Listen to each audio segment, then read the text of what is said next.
share some point of views about the immigration policies of the Biden administration that are closely related to the international students. Our firm is located in Midtown Manhattan. Immigration is one of our practice areas.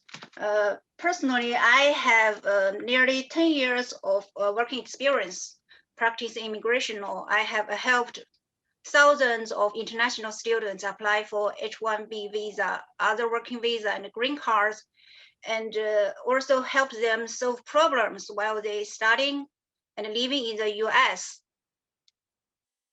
So we understand very well the problems and challenges that international students may be faced with.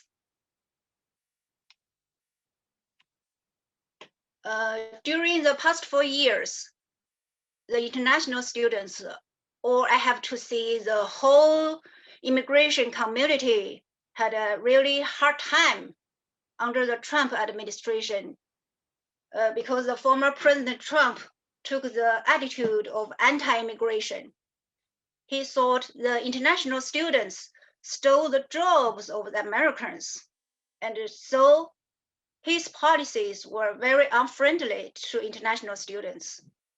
This picture shows how much President Trump by himself has closed off new immigrant from abroad, reducing monthly immigrant visa approvals by more than 80% during his term in office.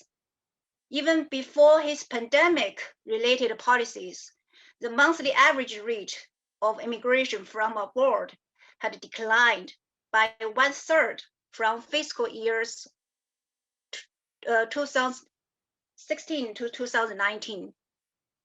And this table 2 and table 3 shows the increasing challenges for an H-1B petition. Under the Trump administration, the H-1B denial rate was increased from 6% in fiscal year 2015 to 21% in fiscal year 2020. Fortunately, after President Biden taking office on January 20th, he's working on restoring the American immigration systems and reopening the door of the United States to the international students. One of his most impressive measures is the US Citizenship Act of 2021. On February 18th, the House of Representatives introduced the bill of the US Citizen Act of 2021 in the House, and a similar bill was also introduced in the Senate on February 22nd. Today, our workshop will go through several positive reforms for F1 students, H-1B, and employment-based immigration that the bill includes. First, I will introduce some basics about the employment-based immigration. Basically, employment-based immigration has 5 categories: EB 1, 2, 3, 4, 5. EB1C is for multinational executives or managers, and EB4 is for special immigrants, such as religious workers, international organization employees, or military forces. And EB5 is immigrant investor visa that requires an investment of $900,000 or $1.8 million into a US project. These 3 options are not the normal options for international students for apply for green card. Then the remaining solutions are the regular solutions for an international student. That is EB1A, EB1B, EB2, and EB3. EB1A applies to the individuals with extraordinary ability in his field, and EB1B applies to outstanding researchers and professors. EB2 has 2 subcategories. The first is the NIW, that means national interest waiver. This applies to the individuals who are excellent, but don't reach the high level of extraordinary ability as required by EB1A. But their work will have substantial merit and national importance to the United States. The other subcategory of EB2 is EB2 PERM labor certification, as well as EB3 PERM labor certification. EB2 or EB3 labor certification procedure applies to most of our normal students. We study in the US, apply for OPT after graduation, find a job, and then the employer apply for H-1B working visa for us. And then the employers want to keep us in the US. So they start to apply for green card for us. So that's the procedure. EB2 or EB3 labor certification. EB2 PERM applies to master or above degrees or bachelor plus 5 years work experience. And the EB3 PERM application applies to bachelor degree or skilled or unskilled workers. And for any category of employment-based immigration, the procedure includes 2 steps. The first step is the immigration petition, that also calls I-140 petition. And the second step is a green card application. When an immigrant visa is available to you, you can submit the application for green card through the I-485 application or consular processing. Okay, after we have a brief about the basics about employment-based immigration, now let's go into the bill of the US Citizenship Act of 2021.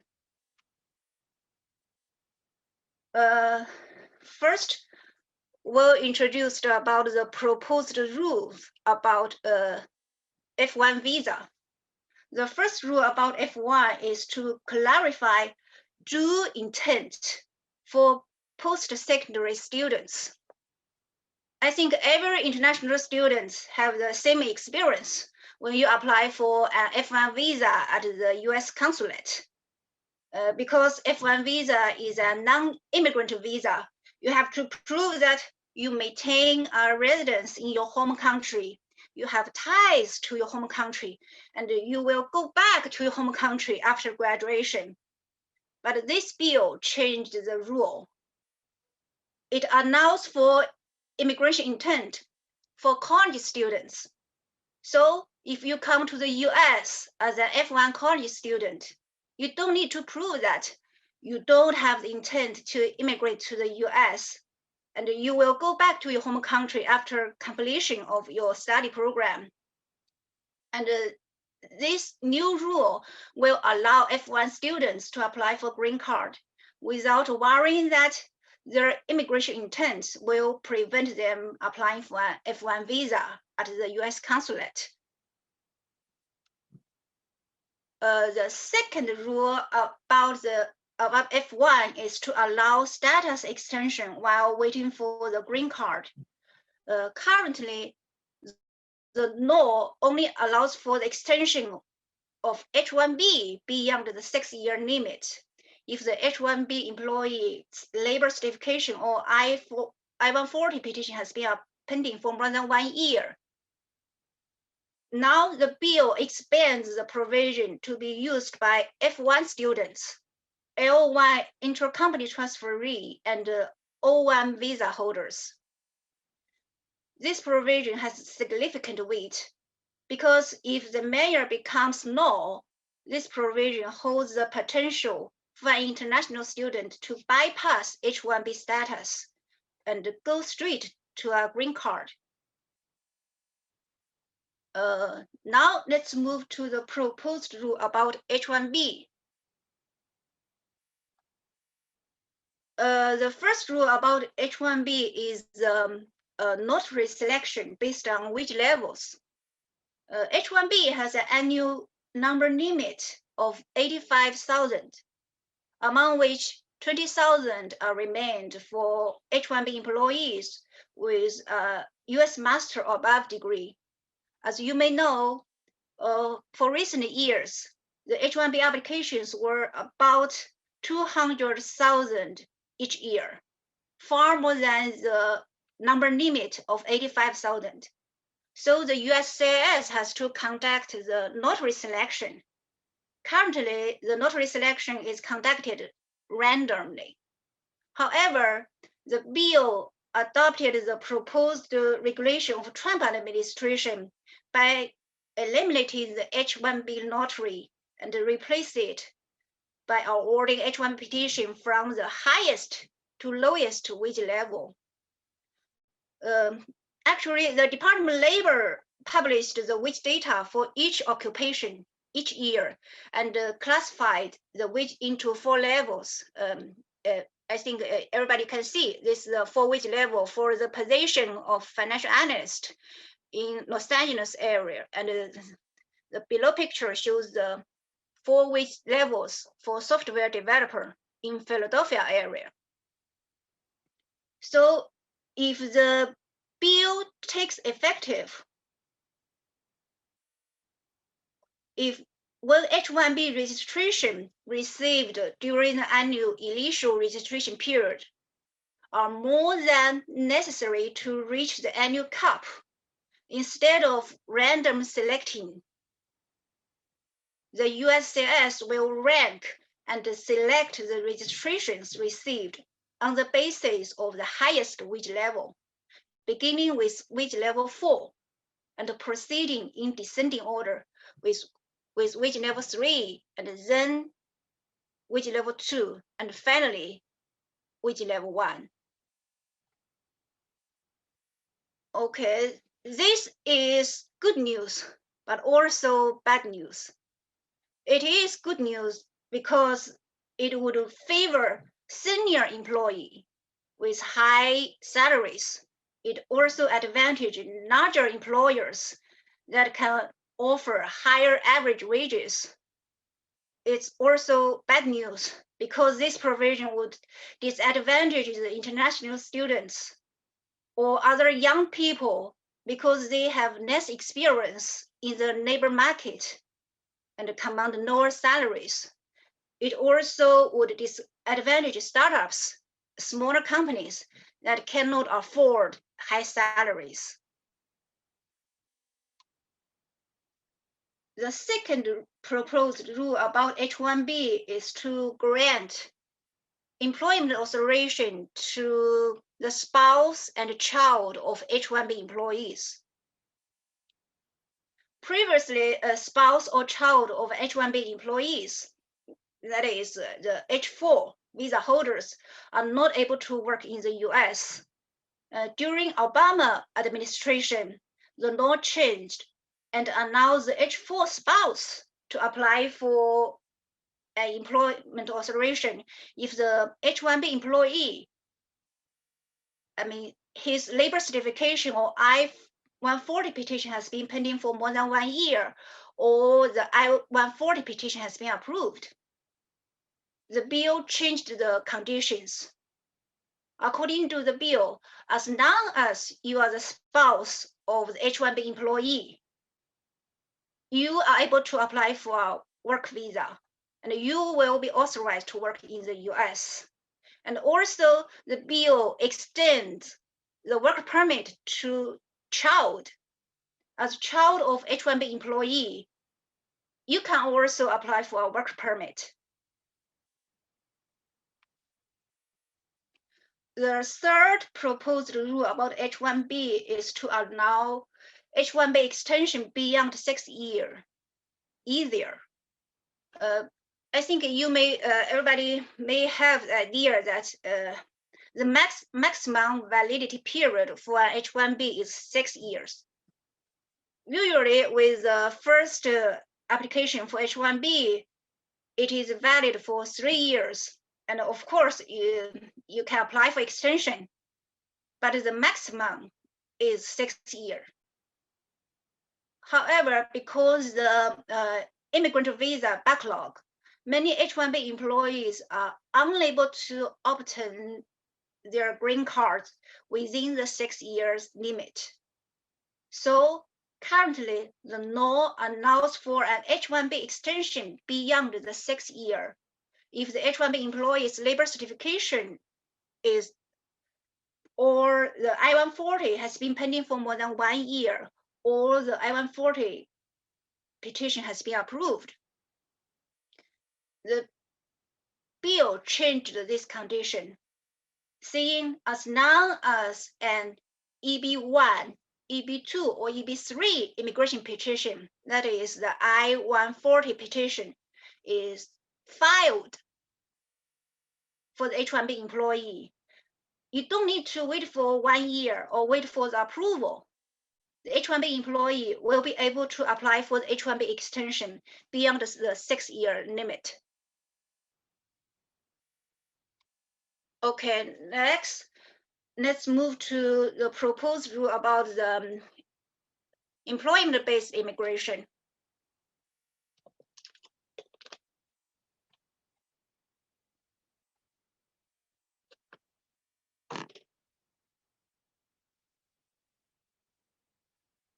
Oh, here, sorry.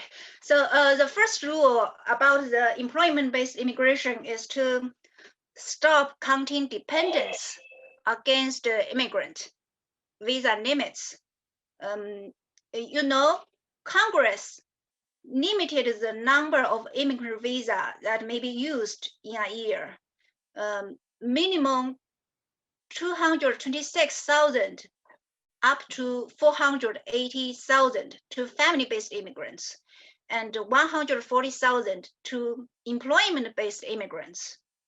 The caps applies to the principal applicant, that is the employees, and the law doesn't mention that the caps should be applied to the employee's spouse and minor children. However, the Department of State adopted the rule that the derivatives, spouse, and minor children do count against the caps. As a result, about 40% of the permanent residents admitted under these caps were derivatives in 2019. With the U.S. Citizenship Act, the Biden administration will stop counting derivative spouses and minor children against the immigrant visa caps. That would actually more than double the annual visa numbers for employment-based immigration, and would also reduce the wait times for application for a green card. The second proposed rule about employment-based immigration is to increase the annual visa number. Under the current law, only 140,000 visas are allocated to employment-based immigrants. The U.S. Citizenship Act of 2021 will increase the visa number from 140,000 to 170,000. This is really good news for employment-based immigrants. And the third proposed rules about employment-based immigration is to eliminate employment-based immigration per country limit. So what is per country limit? We just said Congress allocates 140,000 visas for employment-based immigration each year. In addition to the numerical limitation, immigration law also sets a 7% cap each year issued for each country. This is called as the per country limit. So, for example, Iceland and India have the same number limit for employment-based immigration. So eliminating the per-country limit will dramatically reduce the wait times for employment-based immigrants from India. It would also help people from China and the Philippines that currently has a non-waiting period. The fourth proposed rule about employment-based immigration is to recapture unused green card. When passing the Immigration Act in 1990, Congress set the annual numerical limits of immigrant visas. But at the same time, Congress also intended to avoid immigrant visa cap numbers left unused. So Congress provided a variety of steps to ensure full cap usage. If the Department of State predicts that the number will go unused in a category during a fiscal year, it must reallocate them to another category during the fiscal year. And in some cases, numbers are allocated without regard to per country limit to avoid wasting them. The law also requires the Department of State to recycle visas that are issued but that immigrant failed to use to enter the US. And numbers that are still unused at the end of the fiscal year are supposed to spill over to the other system in the next year. For example, the unused visa number for family-based immigrants should be shifted to employment-based immigrants. However, despite these comprehensive plans to avoid wasting visas, over 220,000 employment-based and family-based immigrant visa numbers have never been used because of governmental agency inaction and delays in the employment-based immigration. So recapture unused green cards will bring back 220,000 immigrant visa numbers, helping thousands of immigrants and their families.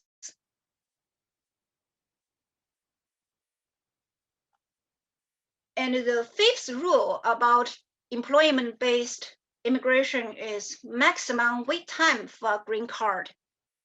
As we introduced before, employment-based immigration includes two steps. The first step is the immigration petition. After the immigration petition is approved, you have to wait for the availability of an immigrant visa so that you can submit the application for green card.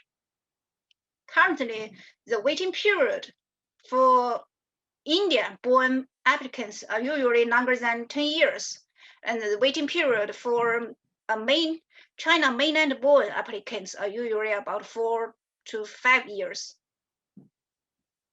The US Citizenship Act of 2021 provides if the beneficiaries of an approved immigration petition bearing a priority date that is more than 10 years before his application for a green card, he will not be subject to the visa numerical limitation. So once the act takes effective, it's really good for the Indian-born applicants because for other countries, the waiting period is less than 10 years. But for Indian-born applicants, they will obtain green card if they has been waiting for more than 10 years. They will obtain green card within 60 days. Finally, the US Citizenship Act brings good news for PhD students. According to the bill, international students with a PhD in STEM major, STEM, I think everybody understand, science, technology, engineering, and math. If the PhD students major in STEM fields from a US university would get green cards without numerical limitations. Also, let's recall the 2 steps for employment-based immigration. The first step is immigration petition. After the petition is approved, you have to wait for the availability of an immigrant visa so that you can apply for green card. That's a second step. So if the bill passes, international students with US STEM major doctor's degree will not need to wait to start the second step because they are not subject to the number limit anymore. In summary, the US Citizenship Act of 2021 really sheds light on the US immigration system and brings positive changes to the policies that are related to international students. However, the bill needs to be passed by both the House and the Senate. We can expect that it is less likely this bill will pass in its present form in entirety. But the smaller parts of the bill could move independently and gain bipartisan support, making every rule potentially critical. Okay, that's all my presentation.